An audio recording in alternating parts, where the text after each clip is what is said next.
Yes, people, what's going on? Welcome back to the channel. Hope you guys are all doing well. So just wrapped up covering the Manchester derby. Manchester United beaten by Manchester City in the game. 3-1 in the end. Phil Foden, the match winner for Manchester City. It was another boy from Manchester that started the game off so well for the Reds. Huge goal, fantastic goal for Marcus Rashford. One of our goals of the season, no doubt. But it was something that Manchester United couldn't hold on to. Look, I know we kind of had to, through necessity, sit deep and try and hit them on a counter-attack. But as that second half went on, you could just feel Manchester City's dominance growing. The opportunities were coming, and you could feel that their goals would come as well. They were massively, massively helped today, though, by the referee. And I hate to start a video talking about referees. People know, yeah, look, you can't rely on referees to get every decision right, especially these Premier League referees. They're absolutely awful. But today, the build-up to City's goal for Phil Foden, a blatant foul on Marcus Rashford as Manchester United are attacking. We're away. Marcus Rashford and Kyle Walker going for it.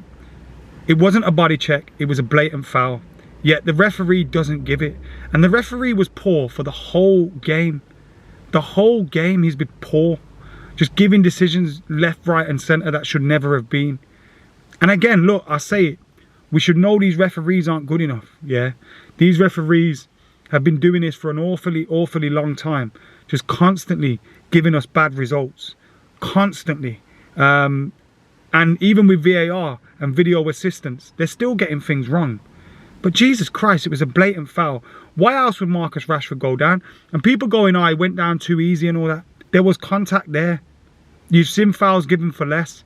I just thought it was a disastrous decision by the referee, and it wasn't the only one in the game. Had a huge impact because they go up the other end and they score. I thought Phil Foden's first, well, both goals were fantastic. His first goal particularly. His second goal could have been saved by Andre Onana. And I don't really want to lay into Andre Onana because Andre Onana today was incredible. It was fantastic. In the first half, he saved us 2, 3, 4 times. I lost count. He was fantastic today, Andre Onana. But he should have been doing better with that second shot from Phil Foden. He's got to be pushing that one out, and he's got to be making a save because he's kind of gone under his arms. You can't be allowing that to happen, especially in these big games. I think Onana's been all right for us in the league. Cost us in the Champions League, cost us again today. And you need to be stepping. As a Man United goalkeeper, like Gary Neville said it before, it's one of the most difficult places to play. Possibly the most scrutinised position in world football. But you can't be making mistakes like that. Even when you're having a good day, it's got to be better. And it was so poor to allow that in. I understand he was probably had half an eye on Erling Haaland, who was kind of rushing in. I get all that, but you've got to be putting a challenge in, man. And you've got to be stronger there. You've got to be getting not a challenge, a saving. You've got to be scooping that away for sure. Especially with how good he was throughout the game. Phil Foden shot, you're never stopping that. And then Erling Haaland scores after a mistake by Amrabat, who didn't have a great game when he come on. Look, City probably deserved their win in the end, granted. But when a referee's making decisions like he did, which kind of coincide with them scoring goals, it's so frustrating. And we just, second half, sat back, never really had much going forward. I understand we're missing Lisandro Martinez, we're missing Luke Shaw, we haven't got a natural fullback. You can tell there when Victor Lindelof's playing in that position. We got to do a little bit more on the counter-attack, man. Got to do a little bit more. And I get we have to play on the counter-attack, but you've got to do a little bit more on the counter-attack. From back to front, like I said, I thought Onana played well today. You're then looking further ahead of him. Rafael Varane in the first half was unreal. Absolutely unreal. Fantastic play from Rafael Varane. Johnny Evans, how is he still going? I don't think he would have expected to play as many games as he has done this season, but he's playing absolutely loads, and he was fantastic again today for Man United. He did come off for Willy Kambala towards the end of the game. Victor Lindelof, again, he's playing out of position, so I find it hard to really judge him when he's playing out of position, but not very good. Could have done better for Phil Foden's goal.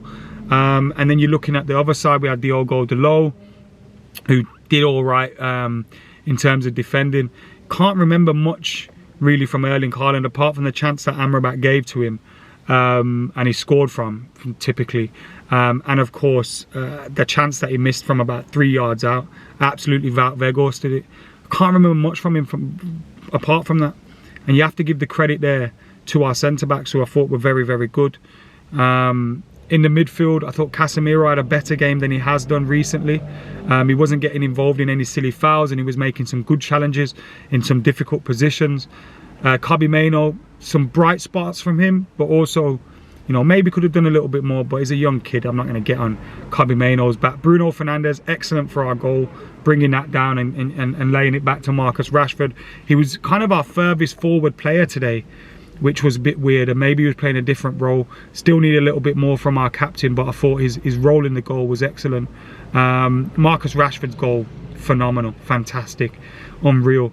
Apart from that, didn't do much else. Difficult, of course, when we're playing on the counter-attack, but there was a few opportunities where we could have done better on the counter-attack, and his touch was a little bit poor. But when you stick goals in like that, I mean, it's going to be very, very hard to criticise. Garnacho, there's been talk about whether he should have had a penalty. Now, if it's for the ferociousness of the tackle or kind of like putting a player in danger or whatever, but I thought the goalkeeper got the ball. I wasn't really looking for a penalty at that point, and I've seen it replayed and replayed and replayed over and over again on Sky. So I thought that one was a little bit strange, because I wasn't surprised to see that not given as a penalty. I didn't think it was a penalty. But look, Garnacho again, you know, he had a few dangerous moments, but we had to do more on the break. There were few and far between, but when we had those opportunities, we had to do more on the break, and we just didn't do it today, which was frustrating, because the moments were there. But you do think, you know, if you have a left back, a proper left back that isn't Lindelof, if you have Lisandro Martinez, you know, could you be a little bit better? And I think the answer to that is yes. If you have Rasmus Højlund, you have someone that can pin their centre backs back, give them a little bit more to worry about, because we didn't really have much apart from kind of getting the ball to Bruno Fernandes and then hoping his first touch will be good to bring somebody else into play. So yeah, frustrating. Referee poor. Maybe we could have made a few better in-game decisions, but difficult with the players that we've got out. And yeah, man, I'm still frustrated about the referee. I don't like blaming referees, man, but that wasn't a foul, and it had a huge swing on the game. But then from a United perspective, you've got to do better in terms of taking the chances that came our way. So I'm frustrated with United. I'm frustrated with the refs. City winning, man. You can tell he's got a bad one. We're hoping for Arsenal to win the league. I fucking hate Arsenal. But Arsenal's the less of evils here, because right now you've got the possibility of 115 charges, Man City doing 4 in a row. Possibly another treble or something mad like that. Or Liverpool possibly equaling us up in terms of 20 league titles. Who knows, maybe winning more than just the league and the League Cup. The options are horrible. Let us know your thoughts anyway. I'll see you soon.